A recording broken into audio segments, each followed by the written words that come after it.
છેલ્લા ઘણા દિવસોથી નાની ઉંમરના વ્યક્તિઓમાં હાર્ટ એટેક આવવાના બનાવો સતત વધી રહ્યા છે।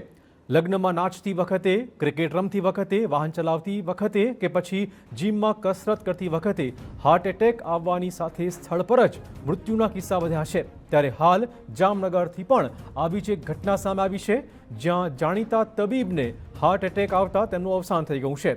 હાર્ટ એટેકના જ નિષ્ણાત તબીબ ગૌરવ ગાંધીનું મોત થતાં તબીબી જગતમાં અને પરિવારના લોકોમાં શોકનો માહોલ છે।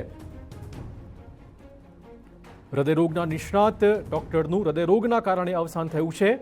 યુવા તબીબ મોતને ભેટ્યા છે। વધુ વાત કરવા જોડાશે અમારા સંવાદદાતા દિવ્યેશ બારડા। દિવ્યેશ, શું છે વધુ વિગતો? જામનગરના જાણીતા યુવા ડોક્ટર ગૌરવ ગાંધી આજે તેને હૃદયરોગનો હુમલો થતા તેનું અચાનક નિધન થયું છે। જાણવા મળ્યું છે પોતે પણ જે જાણીતા જામનગરના હૃદયરોગના નિષ્ણાંત તબીબ છે અને જેની ઉંમર 41 વર્ષની છે, તે નાની વયે તેને હૃદયરોગના કારણે આજે સવારે અચાનક તેમનું મોત થયું છે। આભાર દિવ્યેશ। તો ખૂબ જ નાની વયે, લગભગ 41 વર્ષની આસપાસની તેમની ઉંમર હતી। આજે સવારે જ તેમને એટેક આવ્યો અને તેમનું અવસાન થઈ ગયું છે। તબીબ જગત સહિત પરિવારના લોકોમાં શોકનો માહોલ।